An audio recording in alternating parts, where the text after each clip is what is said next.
বাংলাদেশের ইনকিলাব মঞ্চের প্রতিষ্ঠাতা তথা ছাত্রনেতা ওসমান হাদির মৃত্যুর পর আততায়ীদের ধরতে সময়সীমা বেঁধে দিয়েছে ইনকিলাব মঞ্চ তথা হাদির অনুগামীরা।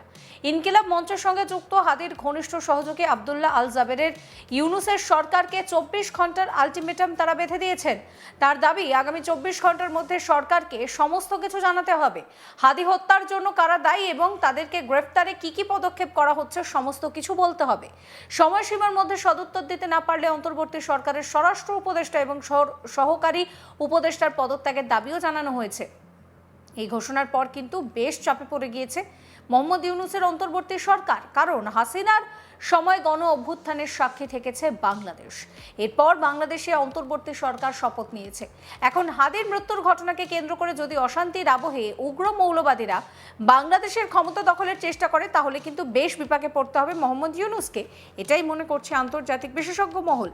কারণ নানা জটিলতা পেরিয়ে অবশেষে রাজনৈতিক দলগুলোর দাবি মেনে ২০২৬-এর ফেব্রুয়ারিতে দেশের সাধারণ নির্বাচনের দিন ঘোষণা করেছে অন্তর্বর্তীকালীন সরকার।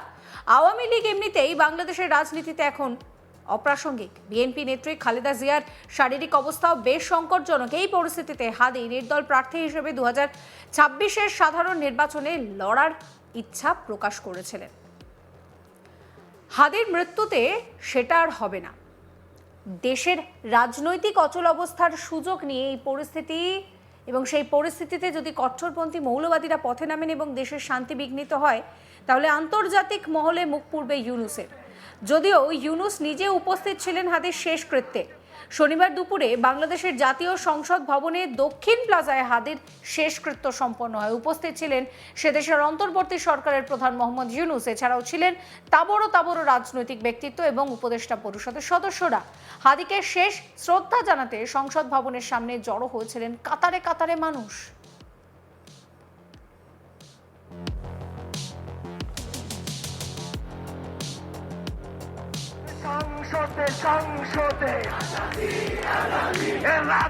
এদিন হাদির শেষকৃত্যে উপস্থিত হয়ে ইউনূস বলেন, আজ এখানে হাজার হাজার মানুষ জড়ো হয়েছেন।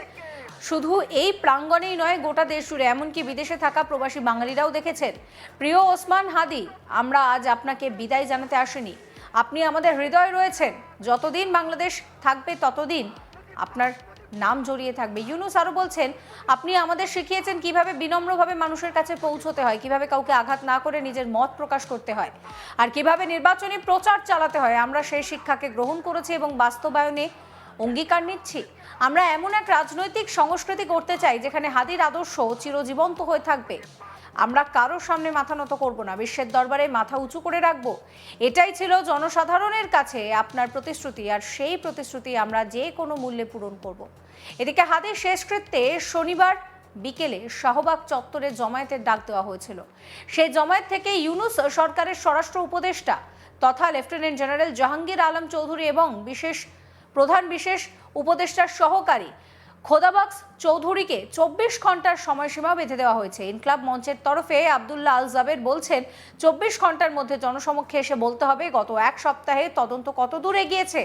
এর জবাব দিতে না পারলে পদত্যাগ করতে হবে। এছাড়াও নির্বাচন বানচাল করতে দেশে বিদেশ থেকে ষড়যন্ত্র চলছে বলেও দাবি করছেন জাবের। দেশবাসীকে শান্ত থাকতে এবং কোনো প্ররোচনায় পা না দেওয়ার আর্জি জানিয়েছেন তিনি।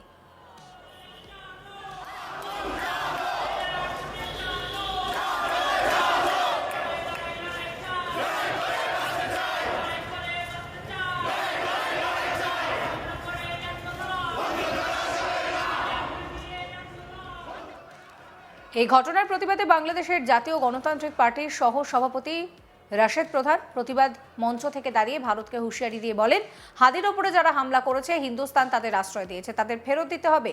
তারপরে হিন্দুস্তানি সরকার অফিসিয়াল বিবৃতি দিয়ে বলে, ভারতীয় দূতাবাসের কিছু চরমপন্থী এসেছিল। ভারত সরকার আমাদেরকে চরমপন্থী বলতে চায়। আমি ভারত সরকারকে বিনয়ের সঙ্গে বলতে চাই যে বাংলাদেশের পক্ষে আমরা সবাই চরমপন্থী। ভারতীয় আধিপত্যবাদের বিরুদ্ধে আমরা সবাই চরমপন্থী। শহীদ হব, কিন্তু ভারতীয় আধিপত্যবাদের সামনে মাথা নত করব না। আমার ভাই হাদি কথা রেখেছে, আমার ভাই হাদি জীবন দিয়েছে, কিন্তু ভারতীয় আধিপত্যবাদের সামনে মাথা নত করেনি। সে যেটা আদর্শটা রেখে গিয়েছে সেটা সূর্যের মতো জ্বলজ্বল করছে। এইবার কি বলছেন তিনি, শোনাবো। আমার ভাই হাদি বলেছিল, শহীদ হব কিন্তু ভারতীয় আধিপত্যবাদের সামনে মাথা নত করব না। আমার ভাই হাদি কথা রেখেছে, আমার ভাই হাদি তার জীবন দিয়েছে, আমার ভাই হাদি শহীদ মৃত্যুকে বরণ করেছে, কিন্তু আমার ভাই হাদি জুলাইকে বিক্রি হতে দেয় নাই। আমার ভাই হাদি ভারতীয় আধিপত্যবাদের সামনে মাথা নত করে নাই। হাদির দেহটা আজকে নিথর, বাইরে থেকে বাংলাদেশের পথে আসছে, কিন্তু সে যেই আদর্শটা রেখে গেছে তা ওই সূর্যের মতো জ্বলজ্বল করে জ্বলছে। সেই আদর্শকে ধারণ করে আমাদের দায়িত্ব মাথা উঁচু করে পথ চলা, তাহলেই আধির আত্মা শান্তি পাবে। গত পরশুদিন জুলাই ঐক্যের ব্যানারে আমরা গিয়েছিলাম ভারতীয় দূতাবাস ঘেরাও করতে। আমাদের দাবি ছিল খুনি হাসিনাকে ফেরত দিতে হবে, হাদির উপর যারা হামলা করেছে তাদেরকে হিন্দুস্তান আশ্রয় দিয়েছে তাদেরকে ফেরত দিতে হবে। পরবর্তীতে ওই হিন্দুস্তানি সরকার অফিসিয়াল বিবৃতি দিয়ে বলেছে ভারতীয় দূতাবাসে এসেছিল কিছু চরমপন্থী। ভারত সরকার আমাদেরকে চরমপন্থী বলতে চায়। আমি ভারত সরকারকে বিনয়ের সাথে বলতে চাই, চরমপন্থী শব্দের অর্থ হচ্ছে কোনো ব্যক্তি অথবা গোষ্ঠী কোনো বিষয় নিয়ে যদি আপোষ না করে, মাথা নত না করে, একরোখা থাকে, তাকে বলা হয় চরমপন্থী। বাংলাদেশের পক্ষে, বাংলাদেশের স্বাধীনতা সার্বভৌমত্বের পক্ষে আমরা সবাই চরমপন্থী। ভারতীয় আধিপত্যবাদ এবং ভারতীয় আগ্রাসনের বিরুদ্ধে আমরা সবাই চরমপন্থী। আপনাদের ওই চরমপন্থীকে আমরা গালি হিসেবে নেই না, আমরা সম্মানের সাথে নেই। কারণ আপনাদের জানা থাকা উচিত হাদি শহীদ হতে পারে, লাখো হাদি ঘরে ঘরে তৈরি হয়েছে বাংলার মাটিতে।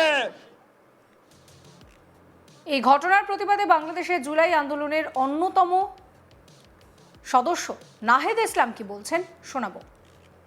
যে ওসমান হাদিকে যারা খুন করে ভারতে পালিয়েছে তাদেরকে ফেরত দিতে হবে, তাদেরকে ফেরত দেওয়ার আগ পর্যন্ত ভারতের সাথে আমাদের কোনো ধরনের সম্পর্ক থাকতে পারে না।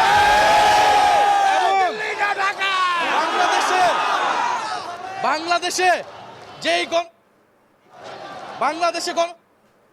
যে দিল্লিতে আশ্রয় প্রশ্রয় পেয়ে এই সকল ষড়যন্ত্র, সকল খুন, সকল যুদ্ধ পরিচালনা করছে, সেই শেখ হাসিনাকে ভারত সরকারকে ফেরত দিতে হবে। এই ভিডিও সম্পর্কে আপনাদের মতামত জানাবেন। সমস্ত খবরের আপডেটের জন্য চ্যানেলটিকে সাবস্ক্রাইব করতে ভুলবেন না।